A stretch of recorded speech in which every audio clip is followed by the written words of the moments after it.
오늘 시간에는 축복과 예배 이런 제목으로 같이 은혜를 나누겠습니다. 한번 따라하시면 감사하겠습니다. 축복과 예배. 축복과 예배. 근데 이런 우리나라의 제일 큰 명절 중에 하나인 설 명절입니다. 우리 성도님들 중에 좀 고민한 분들이 많으실 겁니다. 예배를 드려야 하나, 제사를 드려야 하나,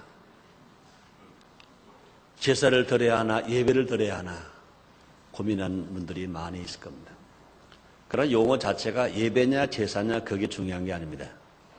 하나님이 받으시는 것을 드릴 거냐, 마귀가 신나는 것을 할 거냐, 이게 중요한 것입니다. 우리는 모두가 하나님의 아들입니다. 하나님 나라 백성입니다. 누구보다 하나님의 사랑을 바른 사람들이 하나님의 은혜를 바른 사람들인 것입니다. 물론 우리는 부모님의 은혜도 있습니다. 이웃 형제의 은혜도 있습니다. 그러나 뭐니 해도 하나님의 은혜보다 큰 은혜는 없습니다.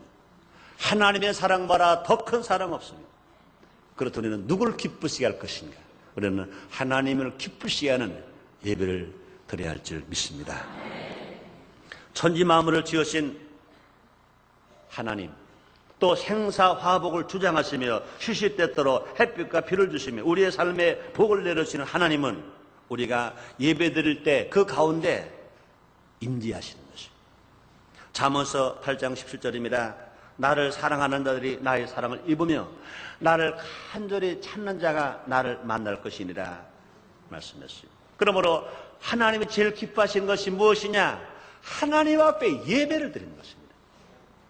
우리가 마음을 다하고 뜻을 다하고 정성을 다하여 신령과 진정으로 예배를 드리면 주님이 찾아오셔서 그 예배를 받으시고 하나님이 기뻐하셔서 할문을 활짝 여시고 이 땅에 사람들에게 필요한 은혜, 사람들에게 필요한 기름진 것 넘치게 채워주시는 것 믿으시길 바랍니다. 그러므로 예배는 우리가 하나님을 만나는 수단입니다.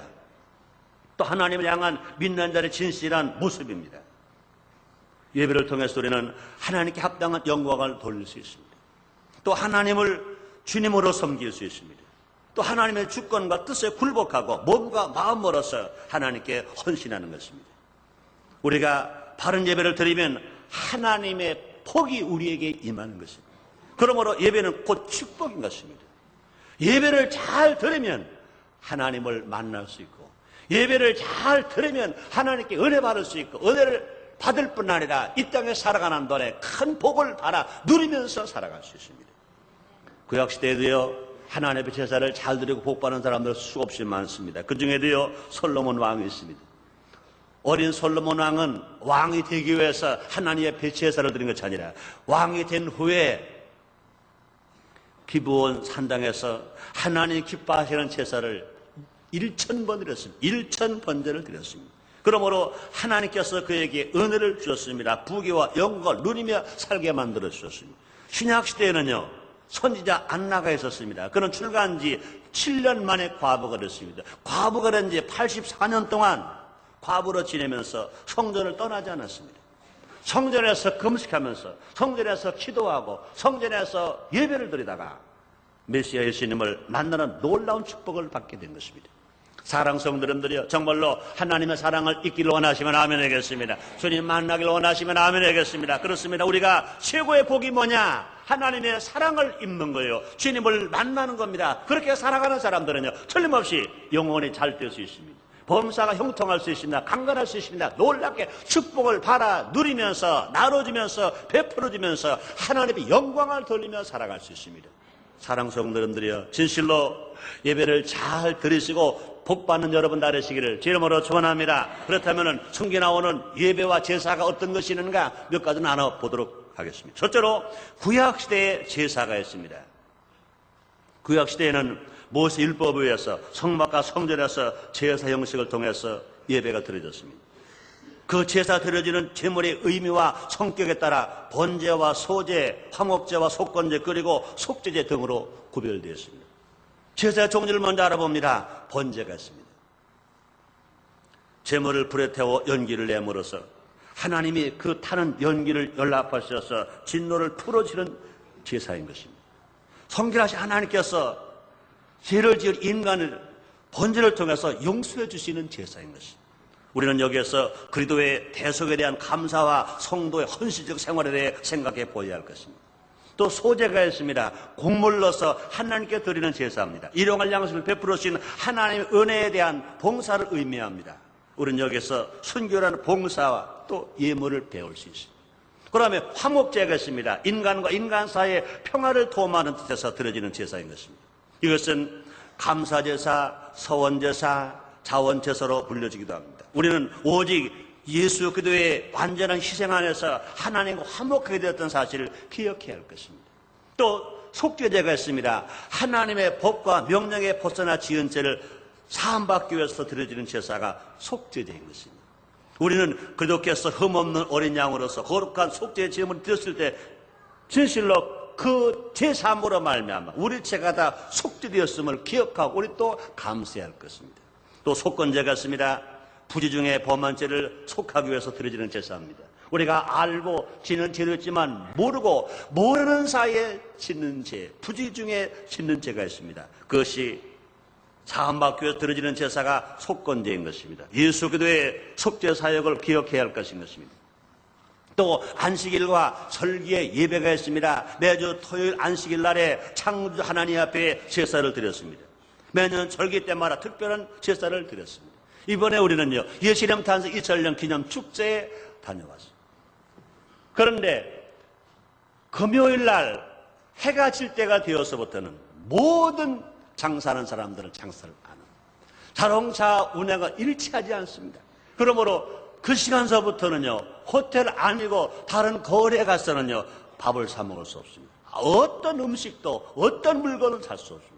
자가용을 가진 사람들은요, 한 사람도 잘 움직이지 않고 자기 집 앞에 차를 다 세워놨습니다. 금요일 해질 때부터 토요일 해질 때까지가 그들이 안식일인 것입니다. 24시간 안식일로 정하면서 일체 일하지 않는 것을 우리는 보았던 것입니다. 그렇습니다.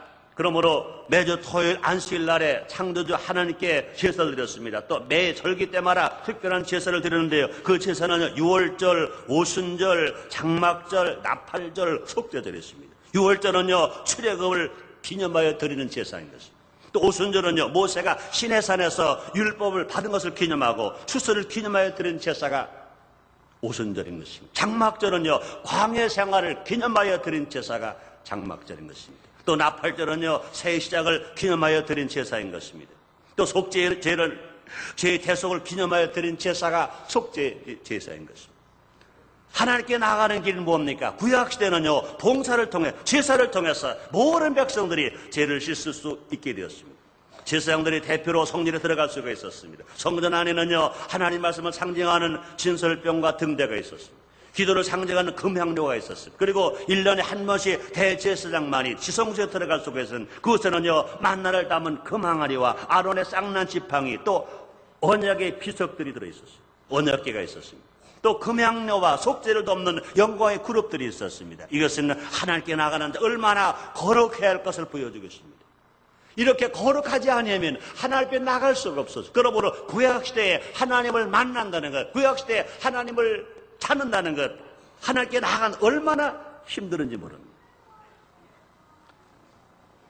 그러므로 또 예배가, 그 제사가 얼마나 정성껏 드려져야 하는 것을 잘 보여주고 있습니다. 오늘날 우리는요, 그리스도의 보혈과 성령의 힘을 의지해서 기도를 통해서 하나님 보좌 앞으로 담대히 나갈 수 있습니다. 그러므로 우리가 구약시대에 살지 아니하고 신약시대에 산다는 것이 얼마나 귀하고 얼마나 자랑스럽고 얼마나 감사한지 모르는 것입니다. 이와 같이 구약시대에 이 하나님께 드려지는 제사가 많이 있었습니다. 그러므로 구약시대는 하나님께 드려지는 것을 예배라고 하지 아니하고 제사라고 그랬습니다.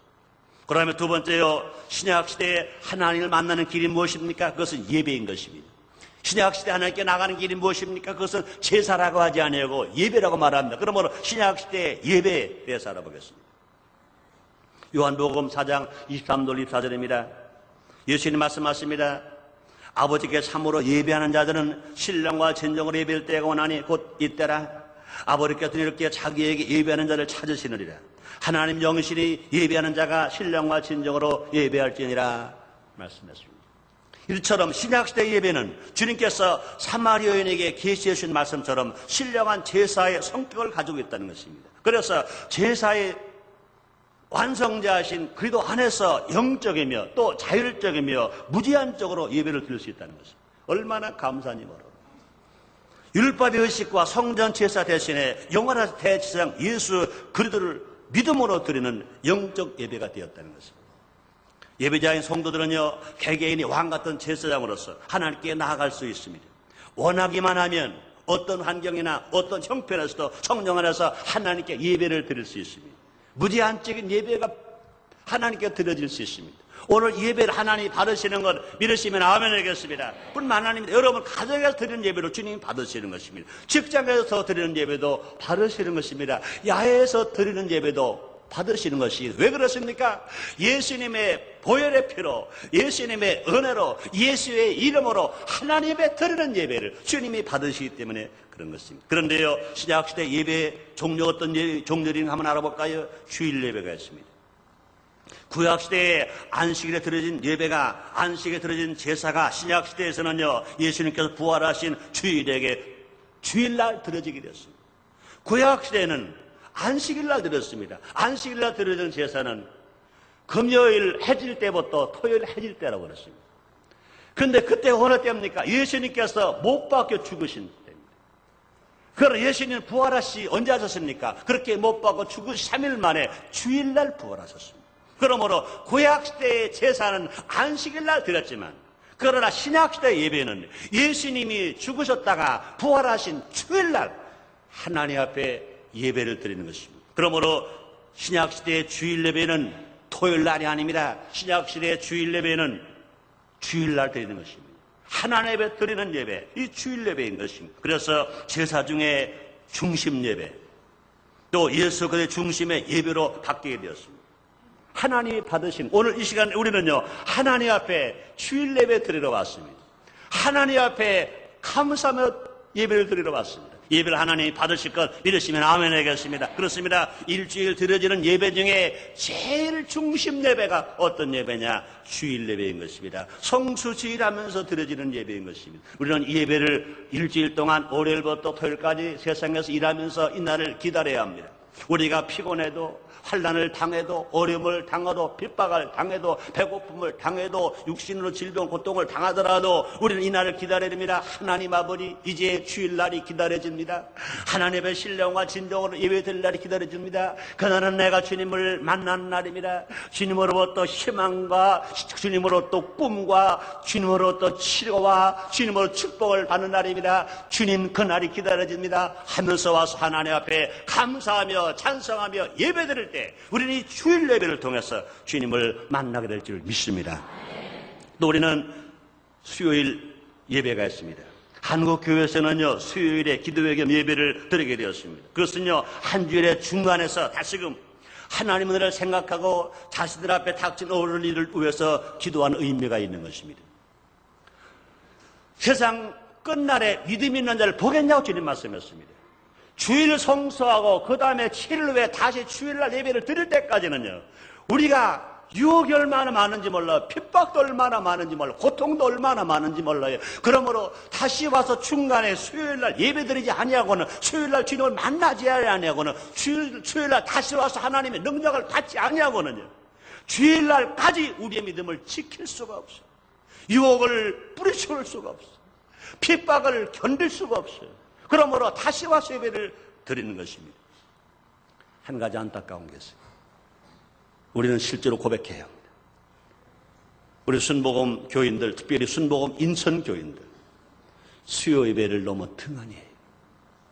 물론 우리 교회는요, 기도회가 많아요. 매일 밤마다 겟세마네 기도회가 있어요. 또 화요일날 지도자 단합 기도회가 있어요. 또 금요일날 구역 예배가 있고 금요일날 철야 기도회가 있어요. 물론 여러 가지 기도회가 예배가 있습니다. 그런데 수요일 예배를 너무 등한히 한다는 것입니다. 화요일날 지도자 단합 기도회보다 수요 예배에 더 작게 모인다는 것입니다. 얼마나 마음 아픈지. 우리 많은 성도님들이 정말로 시간에 자유함을 얻고 또 예배 시간에 얽매이지 않기 위해서 수요일날 하루에 3번 예배 드립니다. 10시에 반에는 북부 성전에서 드립니다. 2시에는 또 본성전에 드립니다. 또 7시에 다시 또 본성전, 대성전에서 예배를 드립니다. 그런데 화요일날 기도자 단합 기도회는 수보다 작게 모인다는 것입니다. 이거 얼마나 안타까운 일을. 아무리 못 모여도 주일 성수하는 성도의 최소한도 반 이상은 수요일날 나와서 하나님 옆에 예배드리고 기도하고 찬송하고 예배를 드려야 할 것입니다. 그러지 않고는요, 우리의 신앙이 날마다 뜨거운 신앙 될 수가 없다고요. 날마다 감사하는 신앙 될 수 없습니다. 우리의 신앙이요, 이 세상의 유혹과 세상의 핍박을 견디고 물리치고 나갈 수가 없습니다. 진실로 믿음을 지키고 살 수가 없는 것입니다. 그러므로 우리는 이 수요일 예배에 더 관심을 가지고 적어도 주일 출석 성도의 반 이상은 모여서 예배를 드려야 할 것입니다.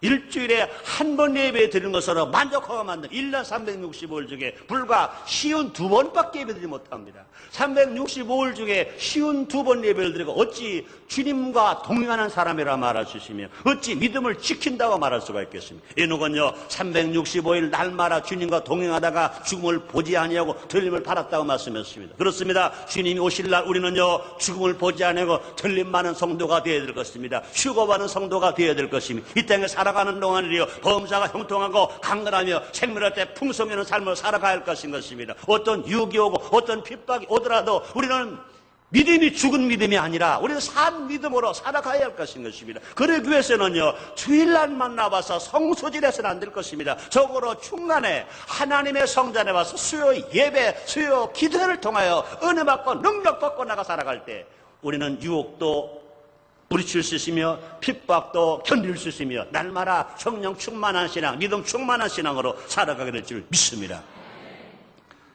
그래서 시편 42편 8절에는 말합니다. 낮에는 여호와께서 그 인자함을 베푸시고 밤에는 그 찬송이 내게에서 생명의 하나님께 기도하리로다. 그러면 우리는 새벽 기도회가 있습니다. 성도들이 아침 첫 시간을 주님께 드리고 예배하며 기도할 때 개인적으로는 물론 교회도 부흥하고 가정도 축복받고 교회가 성장할 수 있습니다. 시편 46편 5절입니다. 하나님이 그 성중에 거하심에 성이 요동치 아니할 것이라 새벽에 하나님이 도우시로다. 한국교회가 이처럼 놀랍게 부흥하는 뭐냐? 새벽 기도하는 것입니다. 그럼 한국교회는 부흥하기 위해서 새벽 기도하느냐? 그렇지 않습니까? 예수님이 친히 예루살렘에 가서 일하실 때 먼저 일하시기 전에 감난산에서 새벽 기도하시고 가셔서 일하셨습니다. 그러므로 우리가 예수님을 닮아야 할 것입니다. 그러므로 새벽 기도하는 그런 신앙 하나님께서 힘주시고 하나님 도와주심으로 말미암아 하루를 실패당하지 아니하고 하루를 세상에 떨어지지 아니하고 미혹에 넘어가지 아니하고 우리 끝까지 승리하며 살아갈 수 있습니다. 또 우리는요 가정 예배를 드려야 합니다. 유대 민족이 수천 년 나라가 없이 방황했지만 끝끝내 그 민족성이 말살되지 않았습니다. 나라를 되찾게 되었습니다. 왜 그렇습니까? 철저한 종교 교육 때문이었던 것입니다. 실제로 유대 민족은 신명기의 말씀, 신명기 6장 6절로 9절의 말씀처럼 순종해서 종교 교육 겸 가정 교육을 자녀들에게 잘 가르쳐 줬습니다. 그렇습니다. 우리 성도들의 가정에서도요 하나님 말씀과 예배가 넘쳐날 때 축복 은혜가 임하게 되는 것입니다. 가정 예배를 드림으로써 기쁜 마음으로 매일의 직무에 임할 수 있습니다.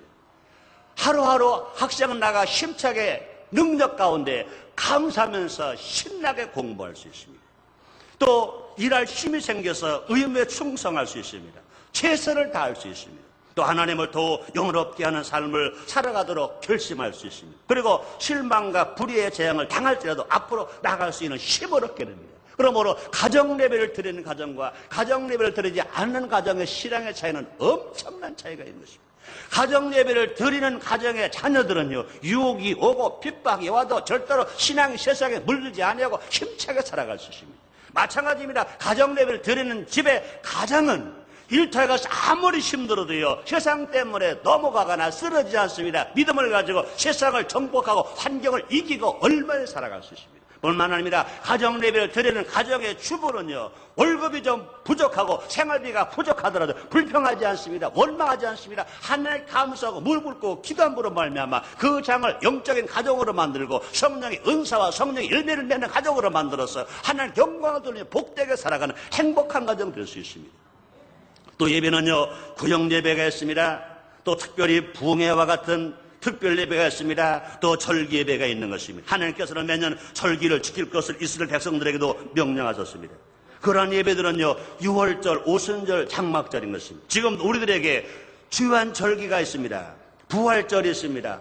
성령 강림절이 있습니다. 추수감사절이 있습니다. 성찬절 같은 절기가 있는 것입니다. 우리는 이런 예배를 드릴 때마다 하나님께서 우리에게 행하신 은혜들을 생각하고 늘 감사하면서 드려야 할 것입니다. 또 한국 고유의 명절 때 우리 하나님 앞에 예배를 드려야 할 것입니다.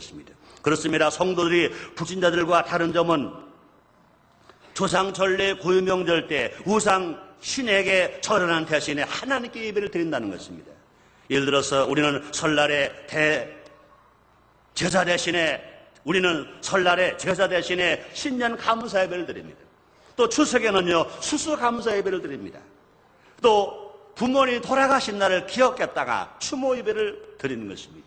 그러면 우리 하나님 앞에 우리가 고유 절기 때마다 예배를 드리는 것입니다. 지방을 써놓고 절하지 말고 하나님 앞에 찬송하고 하나님께 기도하고 하나님 말씀을 선포하면서 우리 하나님 앞에 예배를 드리는 신앙, 이런 신앙이 진실로 신약시대의 예배 신앙이요 복받는 신앙인 것입니다. 세 번째 마지막으로, 그렇다면 과연 하나님은 예배한 자를 복 준다고 말씀하시는데 축복받는 예배가 어떤 예배인가 함께 알아보는 시간 갖도록 하겠습니다.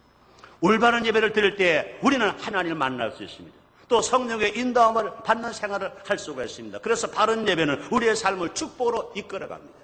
사랑하는 성도님들이여, 진실 하나님 기뻐하시는 예배를 드림으로 말미암아 하나님을 만나시고 성령의 인도함을 받으시고 축복받는 여러분 되시기를 주 이름으로 축원합니다. 과연 그런 예배 어떤 예배입니까? 예수의 보혈을 의지해 드리는 예배인 것입니다. 곧 피가 있는 예배인 것입니다. 아벨의 제사에는 피가 있었어요. 그런데 가인의 제사에는 피가 없었습니다. 피가 없는 가인의 제사 하나님이 연락지 않으셨어요. 그러나 피가 있는 아벨의 제사는 연락받았습니다.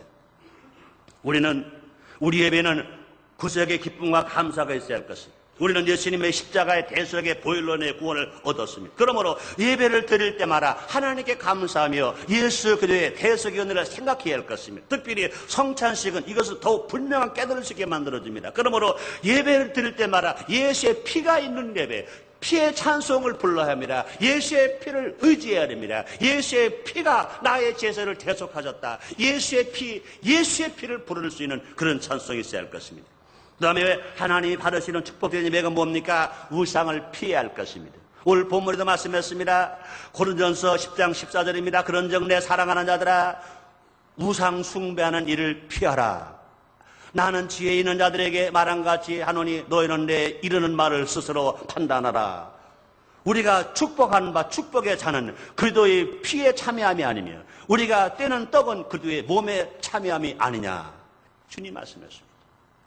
그렇습니다. 우리 예배의 대상은 천지 만물을 지으신 하나님이신 것입니다. 이에 그 어떤 다른 존재도 우리의 예배 대상이 될 수가 없습니다. 하나님만이 우리가 드리는 예배의 유일한 대상이십니다. 예배의 주체가 됐습니다. 특히 한국 교회 명절 때 우리의 모임이 우상제사가 되지 않도록 각별히 주의해야 할 것인 것입니다.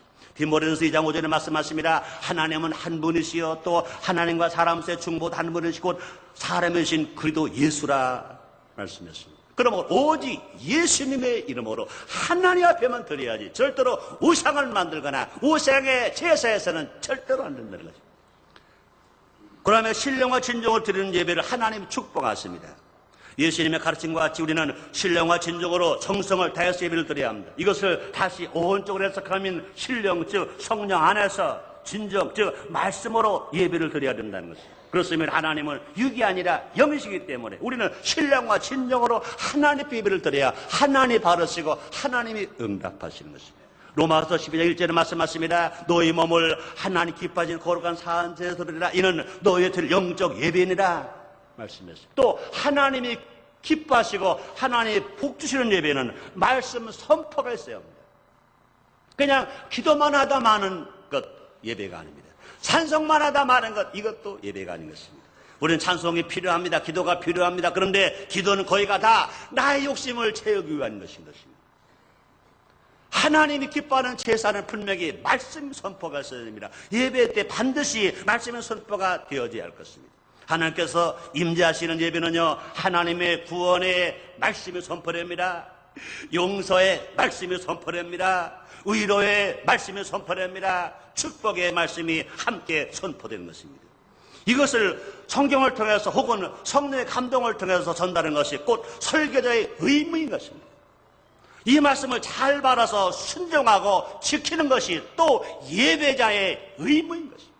설교자는 기도해서 성령의 감동을 받아서 하나님의 성경 말씀을 통해서 구원의 말씀을 선포하고 용서의 말씀을 선포하고 의뢰의 말씀을 선포하고 축복의 말씀을 선포의 의무가 설교자에게 있는 것입니다. 그 다음에 예배자는, 말씀을 받는 자는 이 말씀을 아멘으로 받고 이 말씀을 순종하고 지켜야 할 의무가 있는 것입니다. 그 다음에 하나님 기뻐하시는 예배, 어떤 예배입니까? 하나님 복 주신 예배는 성령의 역사가 있는 예배, 성령의 운행하심이 있는 예배인 것입니다. 그렇습니다. 우리는요, 성령 시대에 살고 있습니다. 오늘날 우리가 예배 드릴 때 아무런 성령의 역사가 없다면 그 예배는 무의미한 예배가 되고 말 것입니다. 그럼 우리는 성령을 환영하고 성령을 인정하고 성령을 모셔드리고 성령께 모독을 맡기고 우리가 예배 드릴 때 성령께서 우리 마음을 감동하실 것입니다. 성령께서 운행하시고 역사하심으로 말미암아 원수 귀신이 쫓겨나고 모든 질병을 치료받고 문제가 해결받는 기적이 나타나게 될 것입니다. 그렇습니다. 그러므로 로마서 8장 14절에 말씀하십니다. 무릇 하나님 영으로 인도함을 받은 그들은 곧 하나님의 아들이라 말씀했습니다. 결론을 내겠습니다. 우리는 하나님을 만나기 위해서 예배를 드려야 합니다. 예배를 통해서 우리는 하나님을 영화롭게 하고 하나님 말씀을 듣고 순종하며 하나님 뜻을 따르는 삶을 살 수 있습니다. 또 구약 예배는 제물을 드리는 제사를 통해서 이루어졌지만 제사장들을 통해서 대리적으로 시행됐습니다. 이것은 예수 그리스도의 대속과 하나님의 구원의 은총을 예시하는 것입니다. 이제 신약 예배는 예수님에 의해서 비로소 참 의미를 회복하게 됐습니다. 원래 하나님이 바르시고자 하신 원 예배의 의미가 예수께서 십자가에 빌려 죽으시고 예수의 이름으로 예배를 드림으로 말미암아 참 예배가 의미를 회복하게 되었습니다. 이제 우리는요, 누구든지 믿음을 가지고 신령과 진정으로 예배를 드릴 수 있습니다. 우리가 모두 가라 예수의 이름으로 성령의 인남을 따라 신령과 진정으로 우리가 정성을 다해 예배를 드리기만 하면 주님이 그 예배를 다 받으시고 주님이 기뻐하셔서 하늘문을 활짝 여셔서 우리에게 필요한 거 영원히 잘되게 하시는 거 범상통하게 하시는 거 강건하게 하시는 넘치게 부어주실 것 믿으시기를 바랍니다. 그렇습니다. 그럼 우리는요, 매 주일마다 혹은 매 절기 때마다 하나님께 감사드리고 주님을 찬양해야 할 것입니다. 그날의 참 의미를 되새기기 위해서 예배를 드려야 할 것인 것입니다. 이 모든 예배를 통해서 하나님 우리를 축복하십니다. 우리 예배가 더욱 복된 예배가 되기 위해서는요, 그들의 보혈을 의지해서 성령의 인담을 따라 드리는 예배가 되어야 할 것입니다.